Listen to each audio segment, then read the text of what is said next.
네, 반갑습니다. 어제 제 제자가 SNS를 통해서 어떤 문자를 보내줬는데 여러분에게 한번 소개해 보려고 합니다. 태어났더니 주민세, 살았을 때 줬더니 증여세, 죽었더니 상속세, 피땀 흘려 노동했더니 갑근세, 힘들어서 한 대 물었더니 담배세, 아껴 쓰고 저축하니 재산세, 북한 때문에 불안하니 방위세, 화장품에 뜬금없이 왜 붙나 농어촌 특별세, 월급 받고 살아보려니 소득세, 장사하려 차 샀더니 취득세, 차 넘버 다니 등록세, 월급쟁이 못해서 회사 차렸더니 법인세. 계속 할까요? 전기만 썼더니 누진세. 이 표현은 좀 민망하지만 들으시기 바랍니다. 배 아파서 똥 좀 누면 환경세, 좀 있는 양반들은 탈세, 죽으면 만세, 그러니까 노세. 제가 중간에 좀 뺐는데 이걸 보면서 어제 한참 웃었습니다. 왜 이렇게 세가 많아요? 참 우리나라 여러분들 참 살기 힘들다 이렇게 주변에서 이야기하시는 분들이 많이 있는데 이게 공감이 돼요. 이렇게 내는 게 많으니 벌어서 내다 보면 이게 뭐 살아가는 게 쉽지가 않습니다. 그래서 우리 주변에 힘들다고 말씀하시는 분들이 적지 않이 주변에 많이 귀에 들려옵니다. 여러분 힘내시기 바랍니다. 네, 빌리 그레이엄 목사님이요, 인생을 살면서 사실 어려운 일, 당황할 만한 그런 일들 많이 겪고 살아가는데 목사님은 그런 일 당해도 그렇게 흔들림 없는 고요함으로 일관성 있는 그런 어떤 침착한 모습, 그 평안이 도대체 어떻게 가능합니까? 도대체 그런 삶을 살 수 있는 비결이 뭡니까? 라고 물었을 때 빌리 그레이엄 목사님이 아주 뜻밖의 대답을 하셨습니다. 그게 뭐냐면, 그 비밀이 있다면 그건 내가 성경의 마지막 장을 믿기 때문입니다 라고 말했습니다. 이 성경의 마지막 장이 뭘까요? 읽어봤어야죠. 성경의 마지막 장에는 새 하늘과 새 땅이라는 하나님께서 장차 우리 믿는 자들에게 펼쳐주실 천국에 대해서 소개하는 내용이 나옵니다. 우리가 사는 이 땅과 하늘이 아니고 새 하늘과 새 땅이라고 하는 하나님께서 우리를 위해서 예비하신 것에 대해서 약속하는 내용이 나옵니다. 이 빌리 그레이엄 목사님이 그걸 믿는 거예요. 결국은 우리 인생의 종착역은 새 하늘과 새 땅이라는 것이죠. 그래서 마침내 하나님께서 우리를 그 영광스러운 새 하늘과 새 땅으로 인도하기까지 오늘 우리 삶의 과정에서 우리가 겪고 살아가는 것은 사실은 그 새 하늘과 새 땅이라고 하는 삶과 비교해 봤을 때는 아무것도 아니라는 것이죠. 그런 차원에서 빌리 그레이엄 목사님은 아주 그 초연함으로, 여유로움으로, 그 평안함으로, 고요함으로 살아갈 수 있는 그런 능력이 있었던 것입니다. 여러분들에게 그런 삶이 있기를 축복합니다. 조지 보어라고 하는 분이 젊은 시절에 예수님을 믿고 나서 그가 마음으로 결정한 것이 있어요. 그게 뭐냐면, 내가 구원을 받고 나서 이제는 나는 돌아갈 수 없는 다리를 건넜다라고 말했습니다. 구원의 사건이라는 것은, 우리가 예수님을 믿는다라고 하는 것은 돌아갈 수 없는 다리를 건넌 것과 같다. 이제 돌아갈 수 없다면 우리는 어떻게 됩니까? 앞으로만 가야 됩니다. 신앙이라고 하는 것은, 구원이라고 하는 것은 결국 주님을 따라 앞으로만 가는 것입니다. 그런데 이런저런 세상 일 힘들다고, 이런저런 어려운 일 있다고 사람들이 앞으로 가지 않고 자꾸 옆으로 가고 뒤로 가는 사람들이 있습니다. 이 목회자의 눈에는 그런 사람들이 너무나 많이 보여요. 자, 오늘 여러분들은 앞을 향해 가고 있는지 한번 생각해 보시기 바랍니다. 자, 오늘 우리가 로마서라는 말씀을 지금 지난주에 이어서 살펴보고 있는데, 오늘 여러분이 성경을 펴고 계시다면 성경 7절 말씀을 보시면 바울이 로마 교회 교우들을 위해서 은혜와 평강이 있기를 축복하고 있습니다. 여러분이 힘들고 어려울 때 우리에게 필요한 게 뭐예요? 은혜예요. 평강이에요. 여러분, 우리가 은혜 없이 살아갈 수 있습니까? 우리가 마음의 평안 없이 살아갈 수 있겠습니까? 은혜와 평강이 있어야 합니다. 여러분의 삶에 이 은혜와 평강이 있기를 주님의 이름으로 축복합니다. 이어지는 8절의 내용을 보면은 바울이 하나님께 감사하고 있어요. 무엇을 감사하는지 볼까요? 로마 교회 교인들이 그들이 가지고 있는 믿음이 얼마나 좋은지 온 세상에 전파되었다라고 소개하고 있어요. 우리가 읽었죠. 본문 8절에 보면 그들의 믿음이 온 세상에 전파되었대요.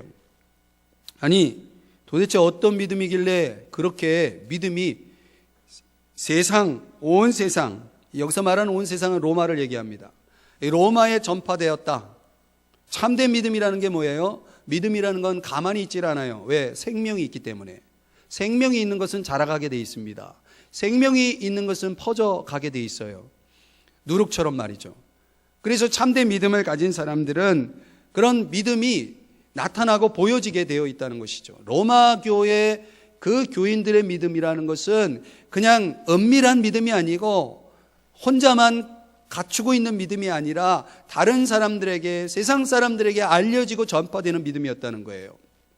오늘 여러분의 믿음은 어떤 믿음입니까? 그런 믿음입니까? 이어지는 내용 9절 10절을 볼까요? 바울이 간절히 로마 교회 교인들을 위해서 뭐하고 있냐면 기도하고 있어요. 무엇을 위해 기도하고 있는가 봤더니 그들을 좀 만날 수 있는 좋은 길이 열려지게 해달라고 기도하고 있어요.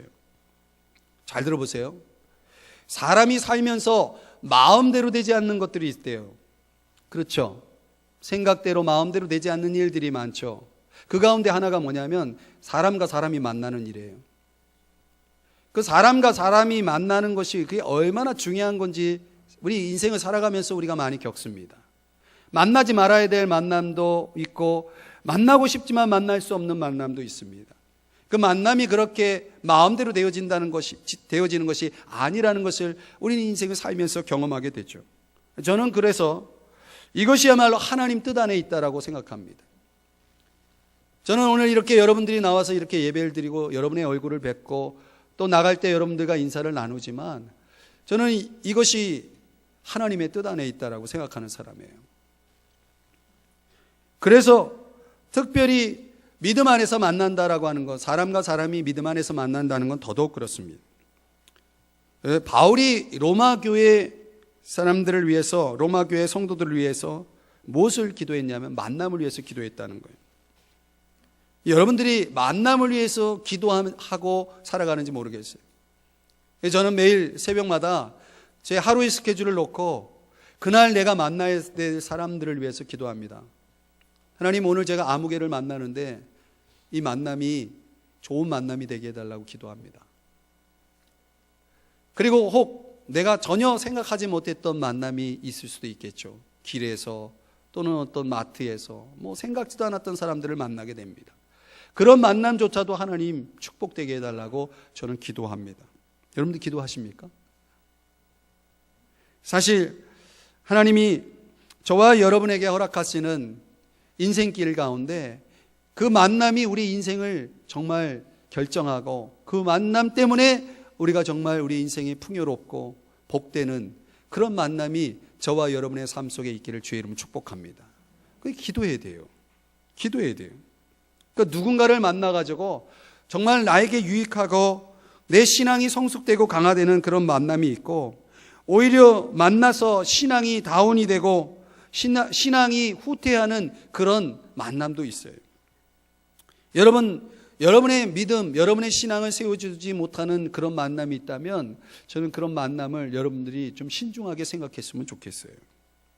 나를 신앙적으로 세워주고 내 인생을 정말 풍요롭게 만들어줄 수 있는 좋은 만남들을 위해서 여러분들이 기도하셔야 됩니다. 왜냐하면 모든 만남이 하나님의 뜻 안에 있기 때문에 그래요.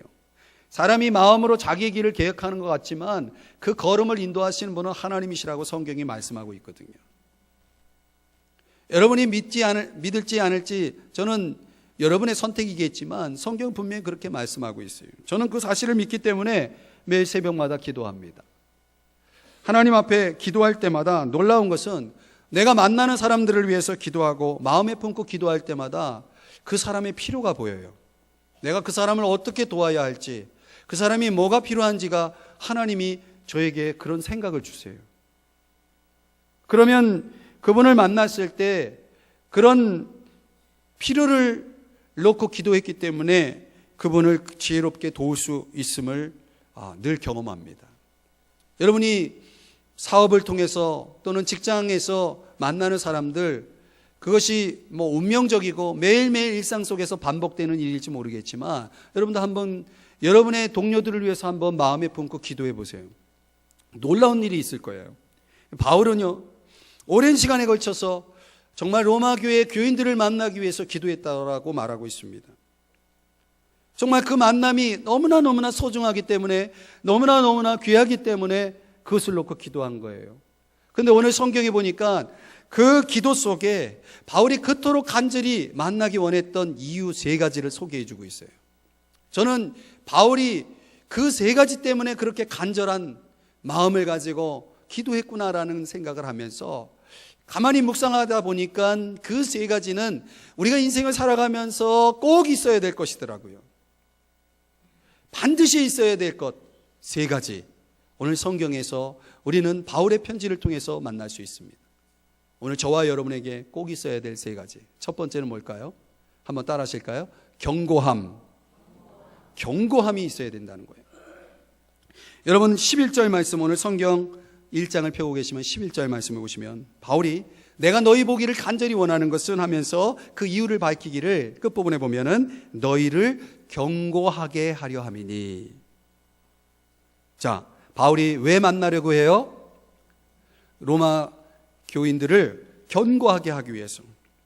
여러분의 신앙, 여러분의 믿음은 경고합니까? 여러분의 인생은 참 경고하다 생각합니까? 혹시 쉽게 무너질 수밖에 없는 그런 상태는 아니에요? 내 주변에 보면요, 믿음이 무너져 있는 사람이 너무 많아요. 그 인생이, 그 삶이 너무나 위태로운 사람들이 너무나 많다고요. 가정적으로도 그렇고 신앙적으로도 그렇고. 여러분, 신자들이 왜 믿음이 흔들리고 삶이 흔들리는지 아세요? 그 이유를 설명해 드릴게요. 성경에 보면은 여러 가지 시험을 만나기 때문에 흔들린대요. 그 여러 가지 시험 가운데 제가 성경을 통해 깨달은 것은 크게 2가지로 요약돼요. 시험은 하나는 환경적인 것, 또 하나는 물질적인 것. 누가복음 8장의 말씀에 보면은 여기 정확하게 그 부분을 지적해 주고 있어요. 누가복음 8장 13절 말씀을 읽어드리면 말씀을 들을 때에 기쁨으로 받으나 뿌리가 없어 잠깐 믿다가 시련을 당할 때에 배반하는 자요. 여러분, 잠깐 말씀을 기쁨으로 받아요. 여러분처럼 말씀을 기쁨으로 받아요. 그런데 잠깐 믿어요. 그리고 어려움이 닥치면, 환경적으로 좀 어려운 일이 생기면 금방 그 믿음을 내버리는 거예요. 믿음이 실종되는 거예요. 근데 여기 중요한 이유를 밝히고 있는데 왜 잠깐 믿을 수밖에 없어요?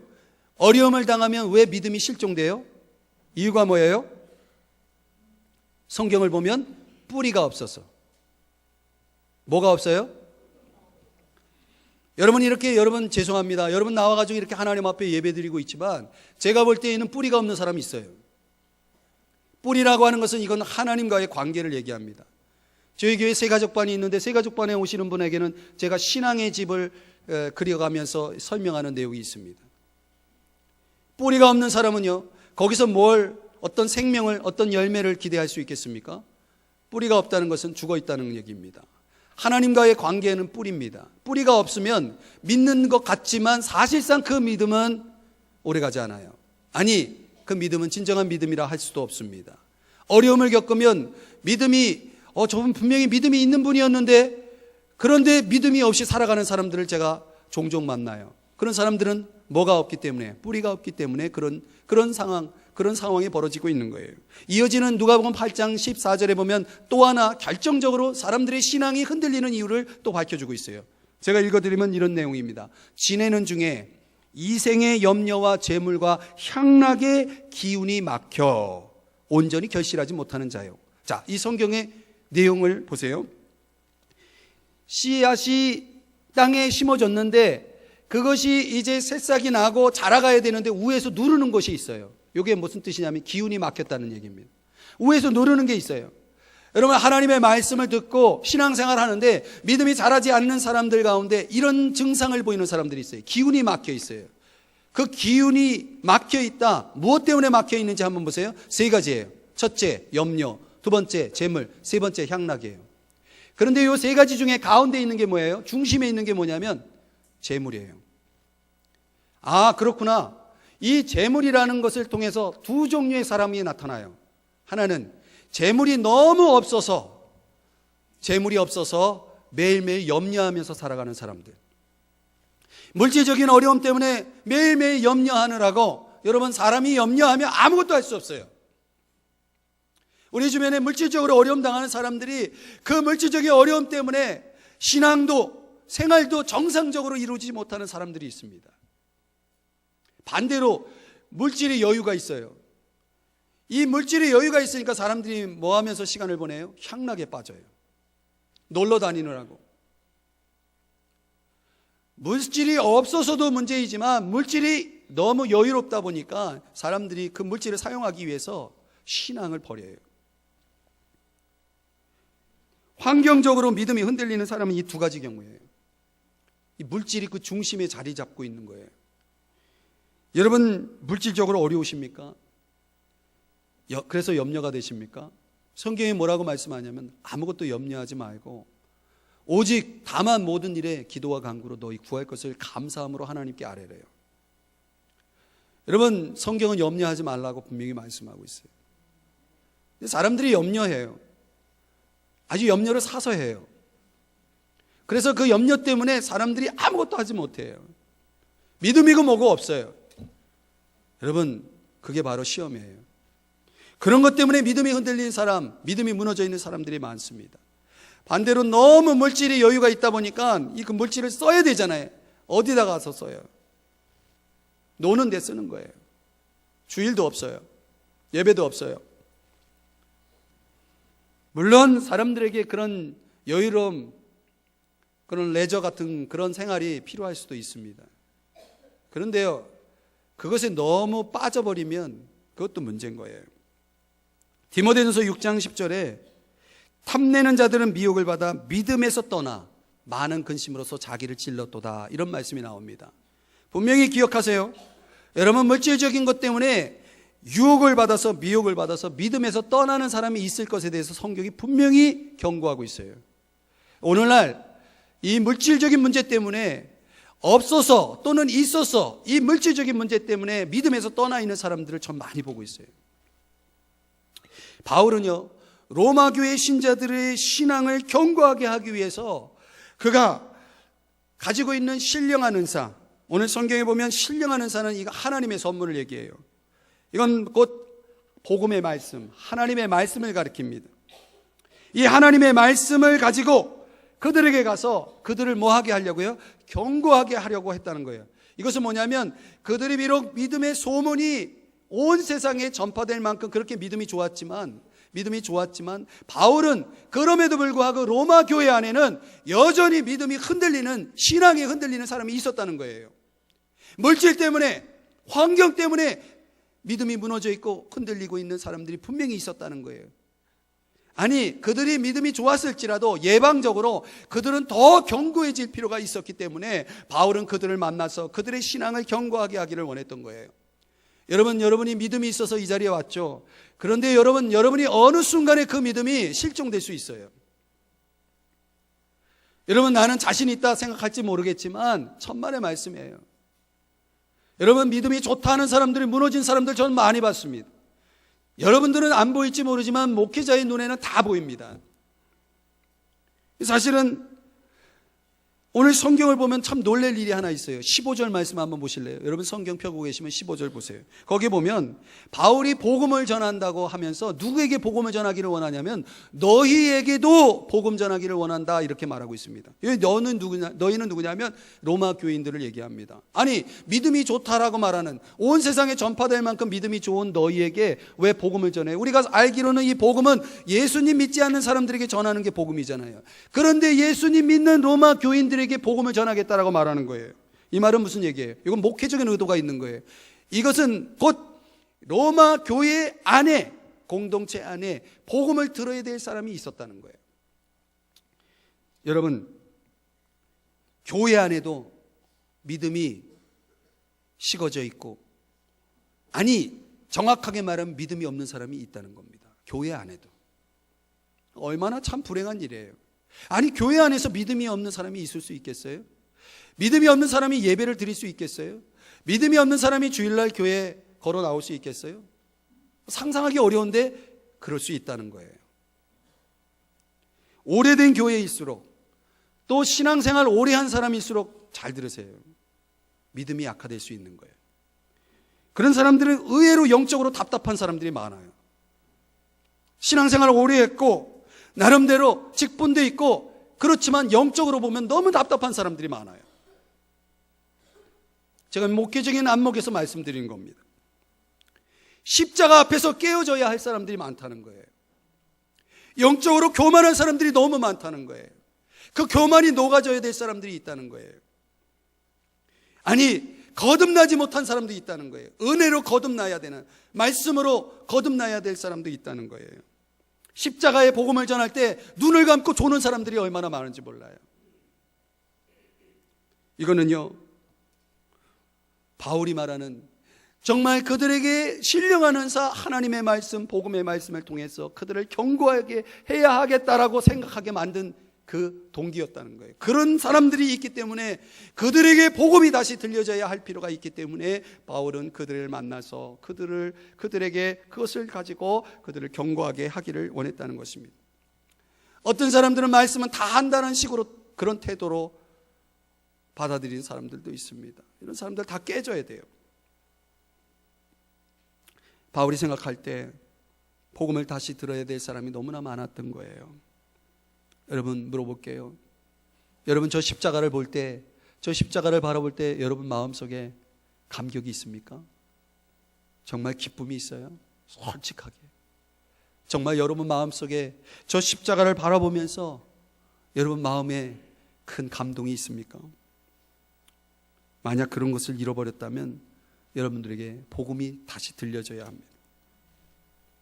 로마 교인들에게 다행스러운 것은 그래도 이 바울이라고 하는 사람이 그들에게 이 복음의 말씀을 다시 들려주기 위해서 기도하고 있었다는 거예요.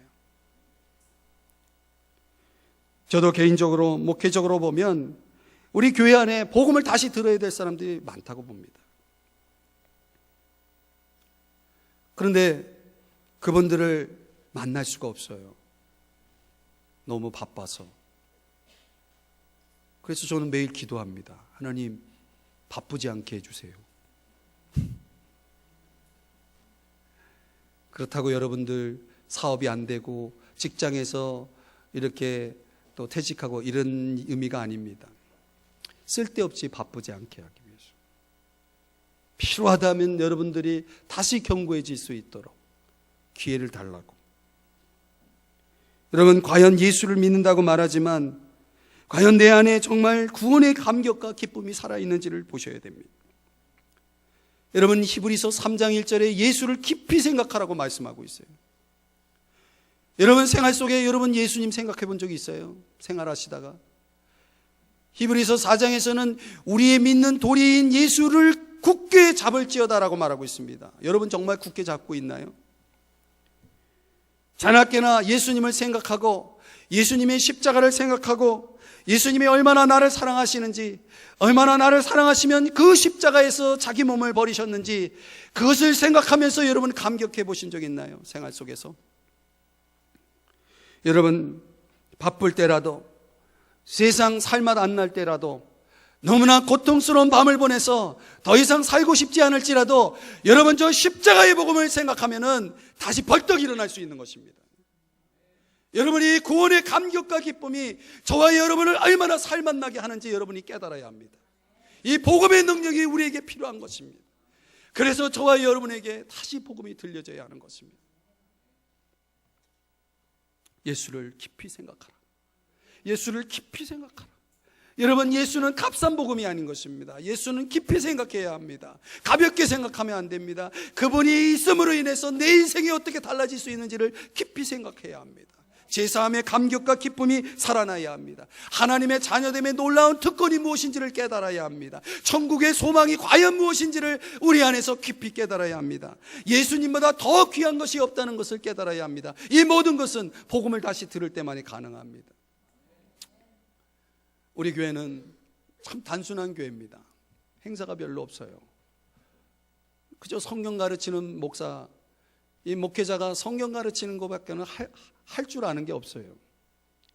그래서 저는 복음이 다시 들려져야 될 분들을 위해서 시간들을 최선을 다해서 제가 이렇게 제공하는데 사람들이 시간을 못 내요. 제가 너무너무 안타까워요. 너무너무 안타깝고 저도 쉬고 싶고 저도 개인적으로 또 하고 싶은 것도 있고 그런 거 다 포기하고 우리 성도님들을 어떻게든 경고하게 하기 위해서 그런 시간들을 마련하고 하는데 우리 성도님들이 너무 바빠요. 그래서 참 매일 기도해요. 새벽마다 하나님 우리 교회 성도님들 경고하게 해주세요. 흔들리지 않게 해주세요. 이걸 위해서 기도합니다. 사랑하는 여러분, 여러분의 신앙이 견고해지기를 주의 이름으로 축복합니다. 여러분 신앙이 견고하면 신앙만 견고한 게 아니라 여러분 인생 자체가 견고해지는 겁니다. 믿으시기 바랍니다. 두 번째, 오늘 본문에 보니까 바울이 그토록 이 로마 교인들을 만나기 원했던 이유가 뭐냐면 위로입니다. 위로를 받고 싶어서, 위로를 주고 싶어서. 한번 따라 하십시다. 위로.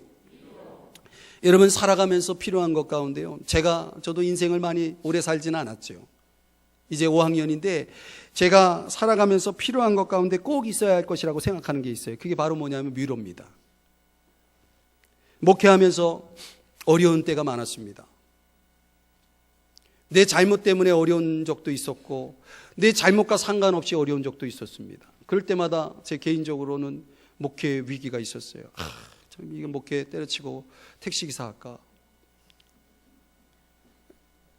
제가 전공은 건축을 했지만 할 줄 아는 게 이제 공부한 거 다 까먹고 해가지고 제가 할 줄 아는 게 운전밖에 없어요. 그래가지고 운전이나 하고 얼마나 힘들면 제가 그런 생각을 했겠어요. 그래 가만히 생각해 보면 지금까지 제가 목회하고 있잖아요, 그죠? 그러니 제가 이렇게 지금까지 올 수 있었던 이유가 뭘까 이렇게 생각해 보니까 정말 힘들 때 나에게 위로가 되어준 분이 있었다는 거예요. 참 너무 감사해요. 너무 감사해요. 누구보다도 하나님이 나의 위로가 되어 주십니다. 사실 하나님이 나의 위로가 되십니다. 성경에 보면 고린도서 1장 2절에 보면 모든 위로의 하나님이라고 그랬어요. 이 지구상에 존재할 수 있는 우리 인간이 경험하고 싶은 모든 위로가 다 하나님에게 있어요. 사실 하나님의 위로면 끝이에요. 그런데 인간인지라 하나님의 위로를 받고 살아가는 이 목회자도 인간인지라 사람의 위로가 필요할 때가 있더라고요. 근데 내 주변에 하나님의 위로를 전해줄 사람이 누군가 있다는 것이 얼마나 필요한지를 저는 경험을 많이 합니다. 내가 힘들고 낙심이 되고 어려울 때 조용히 와서 목사님 기도합니다. 힘내십시오. 이렇게 한마디 던져주는 사람이요, 저를 벌떡 일어나게 한다니까요. 저를 낙심해 있는 저를 다시 살린다니까요. 여러분 위로는 참 놀라운 겁니다. 여러분에게 이런 위로자가 주변에 있습니까? 도대체 누가 나를 위로해 줄 수 있습니까? 이렇게 질문을 던지고 보니까 윤복희 권사의 여러분이 생각났어요. 제가 한번 불러볼까 해가지고 어젯밤에 밤늦게까지 교회에서 연습 좀 해보려고 했는데 잘 안 될 것 같아요. 나는 너의 뭐 이런 거 있잖아요. 그래서 저에게 듣지 말고 이제 돌아가셔서 인터넷에다가 이렇게 딱 치시면, 여러분 치면은 윤복희 권사가 은혜롭게 부르는 게 나옵니다. 그거 한번 들으시기 바랍니다. 그 제가 왜 윤복희 권사의 그 여러분을 여러분이 소개하려고 하냐면 그 끝 가사가 생각이 났어요. 어제 설교 준비하다가.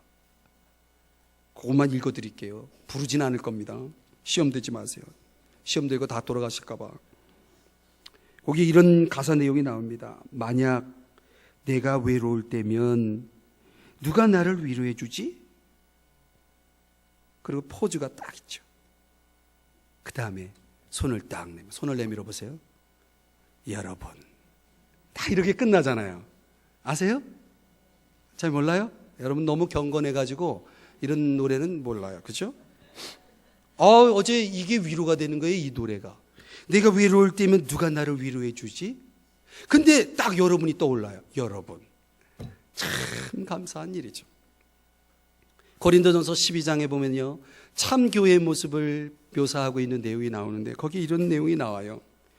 오직 여러 지체가 서로 돌보게 하셨느니라.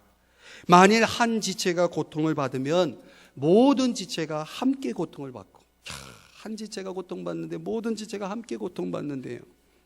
한 지체가 영광을 얻으면 모든 지체가 함께 즐거워하느니라. 이 세상에 이런 공동체가 있다면, 이런 사람들이 있다면 여러분 인생 살만나지 않습니까? 함께 고통을 나누고 함께 즐거움을 나눌 수 있는 이런 특권, 이런 자리, 저는 이것이 교회라고 생각합니다.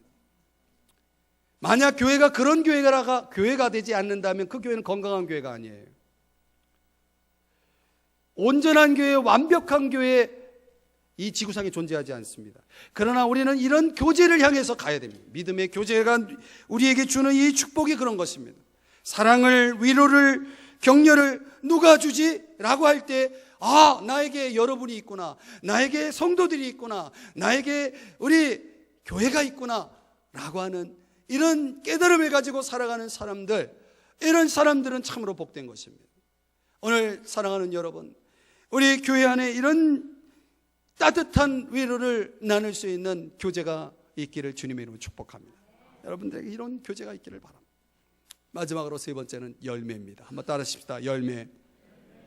오늘 성경 13절의 말씀에 보면, 형제들아 내가 여러 번 너희에게 가고자 한 것을, 이러면서 그 끝부분에 보면은 이런 표현이 나옵니다. 이는 너희 중에서도 다른 이방인 중에서와 같이 열매를 맺게 하려 함이로되, 여기 열매를 맺게 하려고 했다라고 이렇게 밝히고 있어요. 그러니까 바울이 로마 교회 신자들을 만나기 원했던 이유는 다름 아닌 그들이 열매를 맺을 수 있도록, 또 바울이 열매를 맺기 위해서 그래서 만나기 원했다는 것입니다. 여기서 중요한 것은 이 열매는 복음의 열매입니다. 바울은 로마서 1장 14절에서 바울이 스스로를 내가 빚진 자입니다 라고 고백합니다. 스스로가 복음의 빚진 자로 인식하고 있었다는 거예요. 모든 사람에게 복음의 빚을 지고 있어요. 헬라인에게, 여기서 말하는 헬라인은 공부를 많이 한 사람들, 교육을 많이 받은 지적인 사람들 얘기합니다. 야만인, 이건 교육받지 못한 자들, 낮은 계층의 사람들을 지칭하는 의미입니다. 그러니까 바울은 교육을 받았든 받지 못했든, 가졌든 못 가졌든, 그 인간적인 조건들이 갖추고 있는 그 모든 구분들을 다 뛰어넘어서 바울의 비전 속에 들어와 있는 그 모든 사람들에게 복음을 나누기를 원했다는 것입니다. 여러분, 그래서 15절의 말씀에 보시면 할 수 있는 대로, 이건 무슨 뜻이냐면 최선을 다해서, 바울은 할 수만 있다면 최선을 다해서 모든 사람들에게 그들의 삶에 정말 변화를 줄 수 있는 이 복음을 전하기를 원했다는 것입니다. 마태복음 4장 19절에 보면요, 이런 말씀이 나와요. 나를 따라오라. 내가 너희를 사람을 낚는 어부가 되게 하리라. 우리 예수님께서 제자를 부르시면서 하신 말씀이에요. 제자를 부르시면서 그 제자들을 어떤 사람으로 만들기를 원하셨냐면 사람을 낚는 어부가 되게 하시기 위해서. 여러분, 우리가 예수님을 믿게 될 때에 예수님께서 저와 여러분에게 기대하시는 첫 번째 소원이 있어요. 그건 뭐냐면 저와 여러분이 사람을 낚는 어부가 되는 것입니다. 그리고 나서 마태복음 5장 16절에는 뭐라고 말씀하냐면 너희 착한 행실을 보고 사람들이 하나님 아버지께 영광을 돌리게 하라. 그러니까 하나님이 저와 여러분에게 기대하시는 게 두 가지예요. 하나는 우리가 거룩한 증인이 되는 것입니다. 그게 먼저예요. 그리고 두 번째는 거룩한 삶을 통해서 사람들로 하여금 나의 삶을 통해 하나님 아버지께 영광을 돌리는 거룩한 삶을 사는 것입니다. 삶이 있어야 되고요, 증거가 있어야 되는 거예요. 그럼 오늘 이 두 가지를 우리 주님이 저와 여러분에게 부탁하고 있는 것입니다. 여러분의 인생길에서 우리가 누군가를 도울 때 정말 가장 좋은 것을 줌으로 인해서 도울 수 있다면 그것은 얼마나 가치가 있겠습니까? 정말 가치 있는 게 뭐예요? 하나님의 진노를 받을 수밖에 없는 그들로 하여금 구원을 받을 수 있도록 돕는 것보다 더 중요한 것이 어디 있겠어요? 내가 사랑하는 이들에게 다가가서 그리스도 없는 그 삶 속에서 방황하고 있는 그들에게 정말 당신도 구원받을 수 있고, 당신도 죄 사함을 받을 수 있고, 당신도 새로운 삶을 시작할 수 있다라고 말해주는 이 복음의 증거를 통해서 그들에게 새 생명을 부여할 수 있다라면 얼마나 참으로 값지고 기쁜 일이겠습니까? 우리에게 이런 열매가 필요하다는 거예요. 여러분에게 이런 열매가 있기를 축복합니다. 미국에서 일어난 한 사건을 여러분에게 소개하면서 말씀을 정리해 보고자 합니다. 미국의 한 시골 마을에서 벌어진 일이에요. 작은 미용실에서 어느 날 많은 손님이 몰려오기 시작했어요. 그날따라. 그런데 손님마다 들어오더니 하나같이 삭발을 해달라고 요구하는 거예요. 한 사람도 아니고 두 사람도 아니고 많은 사람이, 한 50여 명 정도가 들어오더니 머리를 잘라달라고, 삭발을 하게 해달라고 이렇게 요구하는 겁니다. 이게 보니까 워낙 시골이고 작은 마을이라서 이 미용사가 알아요. 그분들이 다 저 시골 여기에 그 마을에 있는 교회에 다니는 분들이에요. 그래서 이 미용사는 교회를 안 다니기 때문에 참 저 교회는 참 이상한 교회다 말이지.